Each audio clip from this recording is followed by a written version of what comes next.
Hey everybody, this is Ben Smith. So we're going to try something a little new here at Chance Bending. We are going to start bringing you startups from time to time, have them come in, talk about the startup, talk about how they're approaching business, how they think their market is working, and basically give us tips, ideas, and tricks, the chance bending life.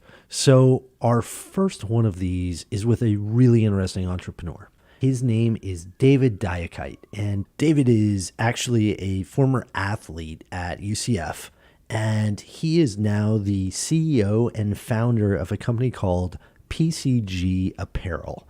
And PCG Apparel stands for Pocket Compression Gear, and Pocket Compression Gear is a patented what he describes as a patented fusion of sportswear, fashion, and technology. It basically allows you to take your cell phone, embed it into your performance fabric clothes. So while you work out in tights or all of that mesh stuff, all that cool modern sort of Nike sort of gear, you can actually embed your iPhone right into it. It's a really, really cool technology, and I've seen a number of athletes using it. So we wanted him to come in, show us what it looks like, and tell us how he's done it and what he's looking to do. So hope you enjoyed today.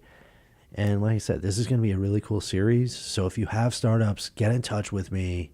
You know where to find me. Benjamin Smith on Twitter, Chance Bending on Instagram. Just hit us up, and we'd love to bring interesting startups to you. So enjoy.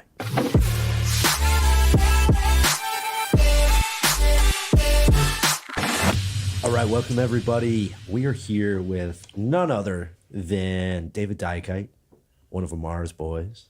That guy. Yeah, of course we've got JD over there on the left. My other guy. Nice. So super excited to have David here. David is a badass entrepreneur doing really exciting stuff. David, say hi and tell us what you're up to. My name is David Diakite. I'm the founder and CEO of Pro Concept Gear, which is a wearable technology company that focuses on creating products that are problem solvers in the fitness marketplace and also in the active living marketplace as well. So we create products that just are pretty much cool, up to date, that are kind of ahead of the curve, and we just pretty much just do licensing deals and just try to just get them out to bigger companies and stuff like that, so then they can generate it and give it out to the public. Man, that is so cool. That is so cool. And tell the people, I know our audience will want to understand a little bit more about what that is. Like, show them what you have here, just so this drives home. I think this is so cool. So this is one of our products right here. It's the Pro Concept Gear shirt right here, and it pretty much has our patented mobile pocket in it, and incorporated into the gear, so that when you're working out, you don't have to have your phone in your waistband or like in your pocket flapping around or falling out, or even like try to stick it in your your waistband and stuff like that. So this kind of completely eliminates that problem, and it just gives you an easier way to work out, something that's a lot more convenient. It's comfortable. You have full access to your phone with the touchscreen right here. And I mean, ultimately, we're the only ones that are doing it. So, man, how cool is that, right? I mean, how many people, like, the basic problem is people need their phone while they're working out, right? Oh, absolutely. It's one of the biggest necessities when you're working out, if not the biggest necessity. I mean, think about it. You need water, but you need music to work out. I won't work out without my headphones. And I'm at the point where I won't work out if I'm not wearing PCG, because the hassle of putting my phone in my pocket and trying to do my favorite workout, which is the bench press, and my phone falls out and shit, it's just, it's not fun. But with that, I can listen And David, you guys met. In fact, you're both what I would deem as like nearly. Would you consider yourself a professional athlete at some point? I mean, I think of college athletes as like professional athletes, but I would say, I mean, I had an opportunity to play pro basketball, but I didn't to pursue this. Yeah. So I mean, I definitely, I would say that I had the skills to do it, but A serious didn't. athlete. Maybe that's. Yeah. I'd say you guys are serious yeah, athletes, serious right? athletes. There we go. I deserve a max contract. The league fucked up. Not I, but yeah. But what I'm trying to get at here is that you understand what athletes need. Absolutely. Absolutely. I mean, I've played sports my whole entire life, so I know, the ins and outs of what, what makes us feel good while we're playing or in what doesn't. So, just being an athlete and playing, collegiate basketball and always wanting to work out with my phone and listen to music, like this is something that I need. You know what I mean? So it was just very easy for me to just think about, what's something that's easy to just go with, something that's not going to take long, something that's just going to be something that's a problem solver at the end of the day. And this was it. I remember, maybe you told me about this 2 years ago or something. Yeah. When we had first Yeah. initially met, and like, just as a former hooper myself, it immediately clicked. Cause Yeah. obviously, you can work out, and if somebody got a Beats pill or something like Exactly. that, you can listen to music, but not many people like us go through the experience of like, all right, it's 2 hours before the game, you go out for warm ups. Exactly. And you want to listen to your own music. Yep. Everybody played the game where, tuck it in, it keeps falling. It But don't work. shit, if I could have had that, man. Yeah, life would've been and simple. wireless headphones have just made this more important. Exactly. Yep. Made it a lot more convenient. I also know, I mean, if you look at our, of course, our producer and studio host, Alex, who is a rabid CrossFit maniac, and I know you can't tell from myself, but I do a little bit myself. Training is like an everyday pursuit. Like you're talking about hours and hours a day. Like you need something, right? Yeah, you like need it's a discipline. You need something to motivate you. You got to think about like think about athletes, but then think about like musicians as well who have to work out. Like they have to stay fit. They got to be in the gym. They got to make sure they're good so that when they're on stage, they're not passing out or anything like that. So they're not going to work out and not listen to anything. Like they're going to want to listen to their songs or at least like warm up to like something that they can get pumped to or whatever. That's the same thing with athletes. Like we just, it's essential. We need music to work out. Yeah, I'll even go further because we actually have, it's a little bit geeky, but we have a large voice technology following with what we're doing. And as voice becomes a bigger and bigger part of people's lives with Alexa and so forth, the idea that you can have your phone on you while you work out because you're actually going to be browsing the internet, you're going to be doing all sorts of things. Yeah. Right, you don't need to look at a screen, but you need the phone somewhere close to you. Close to you, exactly. Right. Exactly. That's so true. That's cool. So Yeah. tell us about the business. Like, how did you get started? I think our audience will love to hear how someone like yourself, a former college athlete, like how you thought about it, how you dove right in. Well, I actually got started because of this guy, Amar. He just kind of just put the entrepreneur bug in my back. At first, I was just kind of just very focused on, basketball, just getting to the NBA, just some typical things that athletes would just want to do. Everybody wants to make it pro. So that was kind of my thing. And then like once I seen that it's not only about sports, there is something after sports, and he was working on Click. And it kind of just like opened up my, my perspective of everything. And then it was just like, what can I do, to kind of like make sure that I'm good after I'm done playing basketball. So then I always had this idea in my head because it was a problem that I was going through. So, from there, I just kind of just wanted to build on it. And then once I started to see his growth and what he was doing, I was like, well, this is possibly something that I can really do. So then I just kind of just went with it. And then, all of the signs from the universe and God was just kind of just telling me that maybe this is the way you need to go. Amar, were you giving him advice? What were you saying? Like, tell us what. No, give I us wasn't. advice. I wasn't giving advice. Dave is obviously super smart. So he was already. I think he was just watching, like just noticing things, and just adjusting accordingly.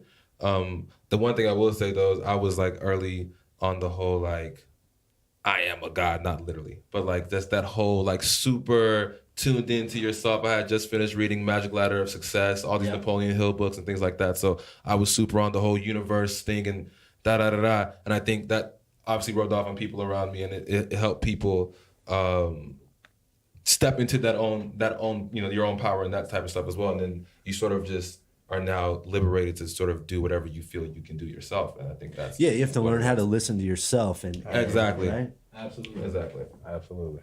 I would agree. Dave, so go into like the first initial step. I always like to hear this. Like, I always ask Amara, like, all right, how did y'all start the label? How did y'all start Click? Amara said, I went on Google. How do you start a label? Dave might remember when I had just moved into that one apartment by myself and I was living by myself. Yeah, I remember. And I was dealing with all these terrible developers. Like I'm talking about like people in India that were charging me way too much and delivering way too little. And I was already on some, just psycho shit as far as like just psycho shit in general. But that was my first shit, was just Google, like just Googling whatever the fuck I needed and seeing what came out of it. Like I'm always fascinated to hear people, because I think like from an entrepreneur sense, a lot of people like might have ideas, but you scared to step your first step. So like, I know you said you went to a seamstress, but like, what was like the first initial? How did you even do this? Well, it all started because we were inside our apartment at one point. This is when we all were living together, and we were all just like brainstorming ideas. This was after Amar. I think he came through on a promise that he made to everybody at the beginning of the year. So the promise was he said he was like, I'm gonna pay the last month rent because of something that I do with Click, whatever. I don't like, and me and Keith were literally like, whatever, we don't give a shit. Like, you know what I'm saying? We're just like, we just blew him off. I think I was telling him about to make it like my office space or something like that. Yeah, like he said something crazy, so we were just like, yeah, whatever. So then that time comes and he actually does it. So we're like, yo, what the hell happened, bro? Like, you know what I mean? So then he tells us his house, and then we're like, damn. So now I'm sitting there, I'm like throwing ideas out, and then Keith's like, man, shit. Let's just think of some cool ass ideas so we could just just get some shit going ourselves. So I'm throwing out ideas, and I throw out the idea with having a pocket in the compression gear, and then both of them are sitting there, they're like, hey, that's actually a good idea. Like I would use that shit. Like I need that. And I was like, shit, let me go ahead and just see what's going on. So then I googled a seamstress in Orlando, and then there was this old lady who was she I think her shop was off of Aloma Avenue or something like that. And then I drove down there to go visit her, and then I asked her could she do it, and at first she couldn't do it, so she sent me to another lady. So then I went to this other seamstress, and then she told me that she could do it. So then she did it, and then once she did it, I was just working out in the PCG shorts for about like 3 months on my own, and I was just testing it out. That's and then the first prototype. That was the first prototype. You still got them? They're all cut up because I had to send them to like China and send them all these places so that they can like mimic them. Yeah. So it's cut up, but I still have them. Yeah, I got you. You know what I mean? But so that was like the first prototype. Did people comment? Were you getting people saying like, "Oh yeah, check that out"? Nobody knew about it, Really? because I was just working out in them. But people would see me working out or playing basketball with my headphones on, so they'd be like, "Why are you playing ball with your headphones on?" Like I was way ahead of the curve With like, the cord still. Yeah, with the cord. I had the Yeah. cord on there. Like, damn, this dude's playing ball, and I'm like destroying them on the court. So they're like, "What is he doing?" So then from there, it's like, damn, okay. Now I'm like, okay, I really have something here. So then I just started to draw. Then I just started to sit there, and I was just drawing. Went to the drawing board. I'm drawing for hours, for days, and I'm just creating this product that is, this is exactly what we see today. And then then we move here, and then once we move here, Amar introduced me to the guy named Jack McClinton. And Jack McClinton, his girlfriend's mother is like a seamstress, like she's a tailor. I'm sorry. And so I showed him the product, and he was just like, I showed him my prototype, and he was like, yo, this is crazy. Like he can get the idea because he's an athlete too. So he's like putting all the pieces in his head, and it's just like driving him wild. So he just starts going crazy. He's like, yo, I want to be a part of this. But my girl's mom, she does sewing, so she can sew up a sample. So my first actual sample came from Jack's mother-in-law. Let's call her Jack's mother-in-law. So that's where my first sample actually came from. So when I got my first sample, he was supposed to bring the sample to me. He took the sample to Miami with him for some party or something that he had going on. So when he took the sample with him, he ended up meeting with this lady named Claire. And Claire is like, she's a big yacht seller in Boca Raton. Like she's one of the largest yacht sellers in the country, in the world. So she sees the product and she's heavy into fitness. She sees the product and immediately loses her mind. So then Jack calls me on the phone with her. She's like, hey, what is this? Like, I want to meet you. Da, da, da, da, da. So then once I got this lady on my tail, then I kind of knew that like I'm working with something now. Like I got to really pursue this thing. So I just be sitting in the house, like working on my computer for hours, days. These dudes going out, they're doing all their thing. Like, you know, Mar had a whole bunch of stuff going on with Click. So he was like going to meetings and the whole team would go. But I'd be sitting in the house just like working on this stuff. And then one day, a guy named Jay Waxenberg, who was one of Amar's investors, he just kind of just seen me just sitting in there, just working on the stuff. And he's like, what are you working on, dude? Like, I see you just kind of sitting here, like, you're wearing the same shit you wore for fucking 2 weeks. Like what's going on? Cause I was just in it. I was just in the zone. And I showed him what I was doing and he was just like, yo, this is crazy. So long story short, he ended up going to Amar, one of Amar's other partners, and just kind of just told him like, yo, I think I want to be a part of this thing that he has going on. So at that point, I kind of knew, like, at that point I was getting, I had offers to go play pro ball. Oh, wow. So I was just like, yo, should I play ball or should I do this? Like, I didn't know what the hell to do. And this is, I think October is coming up. So like, no, this is August. So this is when like all the guys are going out. So I'm like, yo, what am I supposed to do? So then, so I'm just like praying and I just like, he put me on like meditation, all that. So I'm meditating, doing all this extra stuff, like trying to really figure it out. And then like one morning I'm inside the sauna. This house was crazy. We were in this crazy spot. So we had a sauna crib. I'm inside the sauna. And then this dude, the guy who's the investor guy comes up, he comes inside the sauna. We're sitting there for a little while. He's just asking me questions. And I'm like, why is this guy asking me all these fucking questions? And I'm talking to these coaches. They're telling me about all these deals and stuff that's going on. And I'm just like, my mind is all over the place. And then he just like, he tells one of the guys, he's like, yo, I think I really want to do this with him. So then once that happened, like I knew that like it was over for basketball for me. I wasn't like, that was the moment. Yeah, that was the moment. That was the answer that I was pretty much looking for. So then that's when I knew like I got to really pursue this thing. So that's when it all like. So it sounds like you raised a little bit of funding. Yeah, I did. You raised a little bit of funding, and so then tell us like where's it at right now? Like, did you start distributing? Where? Yeah. So can people find? Where can they find these things? Like, what was the game plan? What's the marketing? Like, our audience. This is called chance betting, so like people want to understand how the shit gets fried. They're looking for the gaffle. Yeah. So then what happened?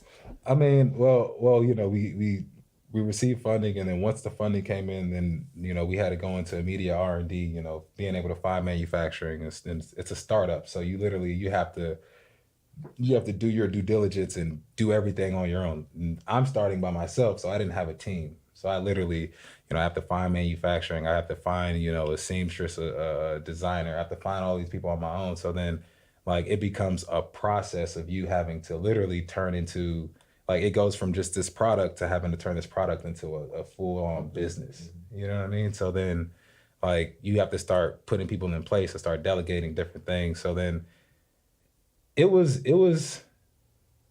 a process because we had to go through a lot of situations dealing with manufacturing that's overseas. You have to go through a lot of different things. So, you know, once we were able to kind of get that under wraps and get that under control and, you know, figure out where we wanted to go with this thing, then that's when kind of like, you know, the thing started to kind of move smoothly. And one of the things that we wanted to do as a company was we wanted to test the market. So our way in testing the market was coming out with a Kickstarter campaign, because Kickstarter is like, it's a platform that allows like a lot of like other like people who are into tech, people who are into fitness, all different type of genres to come in and kind of like, you know, put their it's perfect for a product like yours. Exactly. Yeah. So we started off with a Kickstarter campaign. Our goal was 20,000, and we reached our goal in 30 days. So, after that point, we just kind of just continue to hit the market. We started to really just focus on getting, like just educating people about the product. That was our biggest thing, just educating people about the product, because it's the first time that this has ever been done. People haven't seen it before. So we just wanted to kind of get it out into, the hands of, different celebrities, different athletes, and just kind of get it tested. So that's kind of where we've been at since the Kickstarter campaign has ended.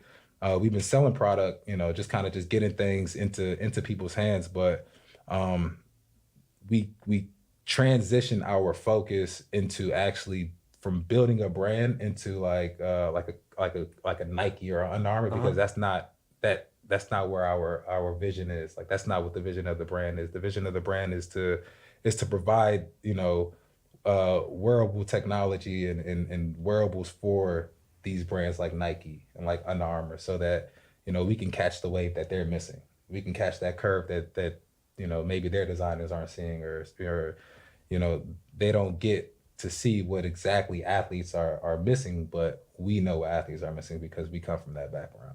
That's what we are. So that's more so where we're focused on now. Our focus now is more so on, the licensing of the product, of the patent, focusing on that more so than, building a Nike or building an Under Armour, because we're not an apparel brand. So basically, if Nike or Adidas is watching this, come holler at Dave and cut the check, man.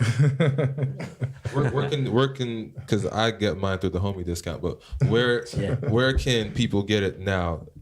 You can find it at www.proconceptgear.com. We have a website. We're on Instagram at proconceptgear. Through our Instagram, through our website, you can buy the gear. It's there. You can see it. You can read up on us. You'll get more information on it, and we're also on YouTube. You can see videos. Check it out.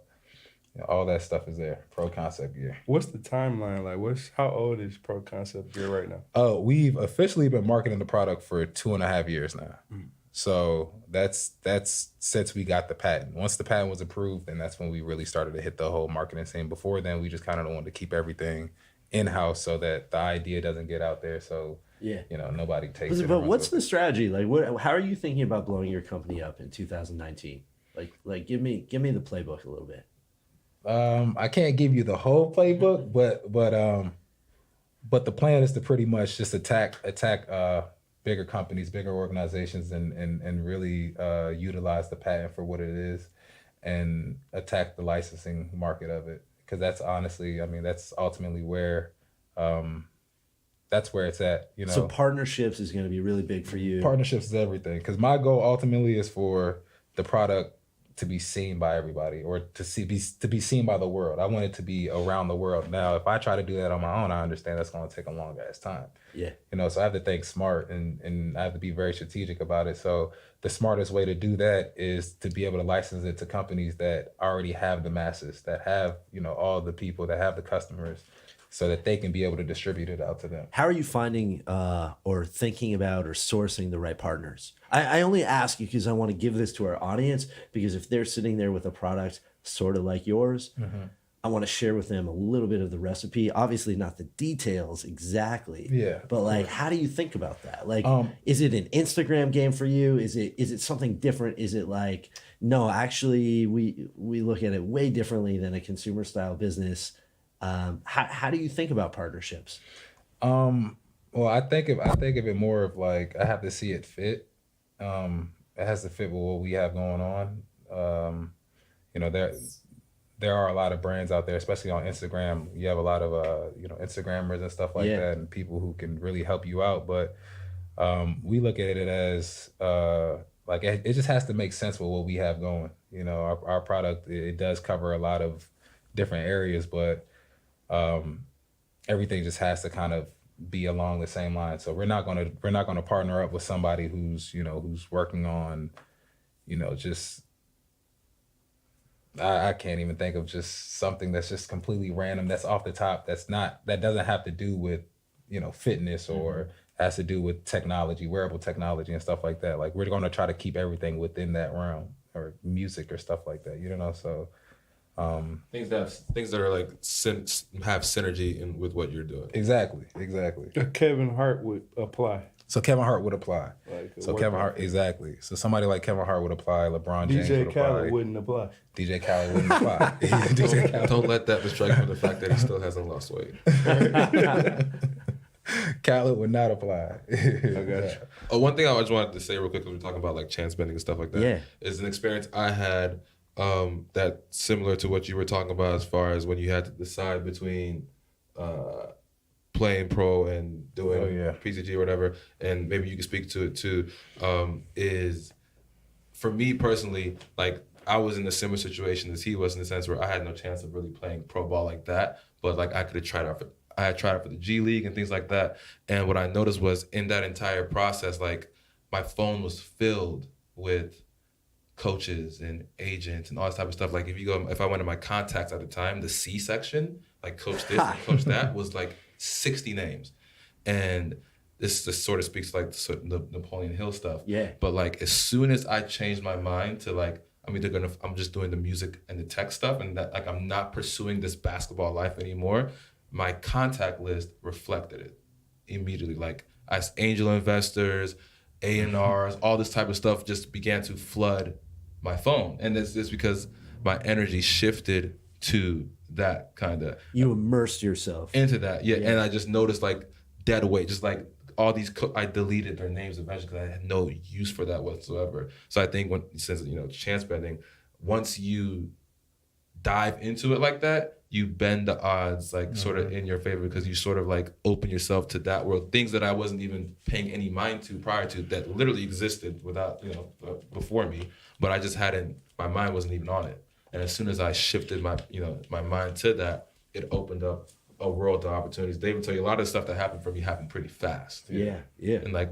6 to 9 month period, things changed. So, and then it happened again with the music. Like it was dead. They saw the whole Russ Bugas thing from infancy, damn near. Yeah. So, you can see how once you sort of enter into a different mindset or mind space or take a different approach, it can start to just like open itself for you, and you can just sort of dive into it. I think there's like a discipline to focus, right? Where you're saying you have to have that focus and that discipline. But once you create the focus, listening is a part of the focus, because then you actually have to draw stuff out of the like you can't just be so myopic that you're just like right in it and then you don't pay attention to what's going on. Right. You immerse yourself, and then you have to Reflect. chance bend. You have to actually see what's going on. There's amazing stuff going on in life. There's chance. There's all these opportunities, and you have to be there to receive Absolutely. it. Right? Absolutely. Yeah, that's beautiful. You have to be aware. You have to be aware to be able to receive it. I've been having a burning question ever since you mentioned it. Like, I'm sure people who may want to go down the route of what you're going down, what is the patent process like? I heard it's kind of complicated. Like, so. It's extremely complicated. I mean, it took me. I started the patent process in 2013. I was granted my patent in 2016. 3 years. So it took me roughly 3 years, about like 2.5, once if you want to get technical with it. But it's a long process because, what you're going against, you're pretty much going against the patent office constantly telling you that there's something that's similar to what you got going on, or they're just telling you a reason why you can't. It's not proprietary. Exactly. Exactly. So the trait you have to have is persistence. Like, you just wouldn't let them tell you no, basically. Exactly. You have to be persistent. You have to, honestly, you have to have a budget to be able to do it. Like, at the end of the day, I think the patent cost me about like almost $15,000. Almost like around 15 to 20,000, but that was in a course of 3 years. Right. But that's after you're going back and forth with these people. They're telling you no, and then you have to go get a patent attorney, and you have to pay your patent attorney more to draw up a whole entire, another description of the product, and then they have to send that back in, and then it's a lengthy process. And literally, you can do all of this stuff, and they could tell you no. Yeah. Like, they can tell you that you're not going to get your patent. So for me, it was just like, I have to be persistent, and I have to keep on like adding stuff to it. So that's kind of why the product also got to where it's at, because I had to keep on adding stuff to it, because it was like, it helps you develop. Exactly. Mm-hmm. So even now, I have stuff patented for my next line, because I had to go so deep into it. But the process, it's a pretty lengthy process. But if you you're persistent with it, and you know if God is with you, then All right. then you'll get it done. What is your patent? So my patent is on mobile pockets on compression apparel. So I own the patent for mobile pockets on compression apparel. So we're the only product that has a mobile pocket on compression apparel. Wow. Other companies have just like, you know, pockets that you could put your phone in or whatever. But if you notice, that wave came later. That came in probably 2015, 2016 after. Yeah. I think I saw the strap before. Like, Yeah. I was about to say the strap Strap. is the Strap. one I used to see before. They have a strap and you can attach the phone, and that also is whack. Yeah. Gives you some PCG. Yeah, the armband is terrible. You look like a 90, like you're in the 90s figuring it out. Man, I can just feel so many people out there just so jealous of you right now. Right? Like they're like, I could have thought of that. all right. Oh, it's so simple. And honestly, when I thought about it, like everybody was like, yo, like Someone has to be doing that. yeah, like Nike doesn't have this already. Like nobody's doing this, and I was like, yo, nobody is doing this. One thing I always tell Dave is I feel like he's got to witness some of my like endeavors as far as like trying to raise money, blah blah blah. But like for me, I always had to explain what I was doing. Like I had to, this is click and blah blah blah blah blah blah blah, and do the whole pitch. But like, I feel like Dave is lucky because he has something that's a no-brainer and speaks for itself. It's like you see that, an idiot can pick that up and know what it does. You know what I'm saying? Like, so I think it's super. Yeah, he can just show it right here. Yeah, right? that's what How cool is that? It's simple.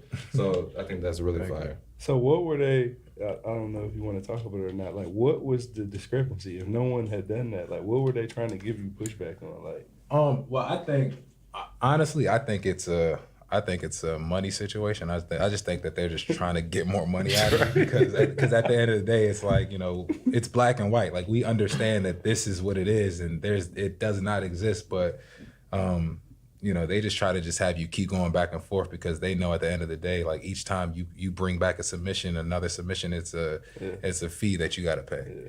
So. I mean, they drag some people out. I know a guy who was waiting on his patent for 7 years, and they told him he couldn't get it. Like they didn't grant him his patent.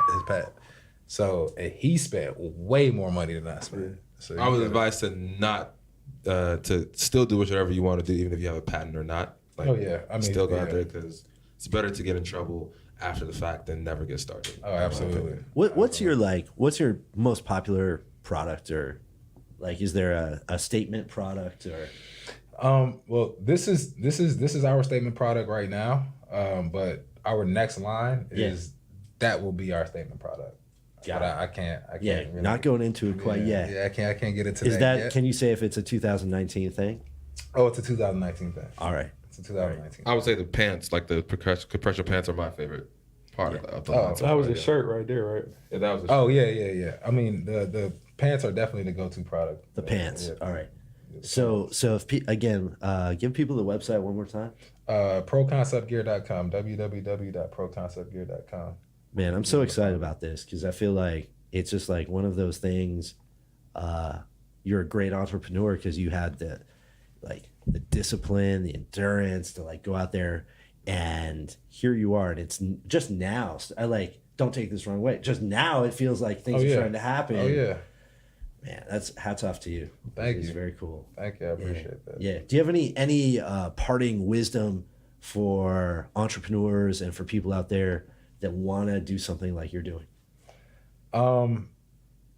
Just know your where and just know your how. You know, just know where you're going and know how you're going to get there. That's the most important thing, because a lot of people they try to do this and they don't know, you know, where they're going. They just go ahead and just get started and they crash. So I mean, I think that the most important thing is just, you know, know your where and know your how. You know your goals, plan. Make sure you have your plan set and know what you're doing, and don't stop. Like, never stop. Yeah, I love the phrase "stop stopping." Right? Stop stopping. Exactly. It's like the Stop best stopping. advice ever. Just stop stopping. Stop stopping. Yeah, Yeah. so true. Yeah. Yeah. Yeah. Well, thank you so much. Did we miss anything today, JD? That was it. Nah, I think that's good. Man, Dave, I'm so excited you stopped by. I know our audience is gonna love this. Thanks so, for having me. Yeah, appreciate it, man. Thank you. Thank you.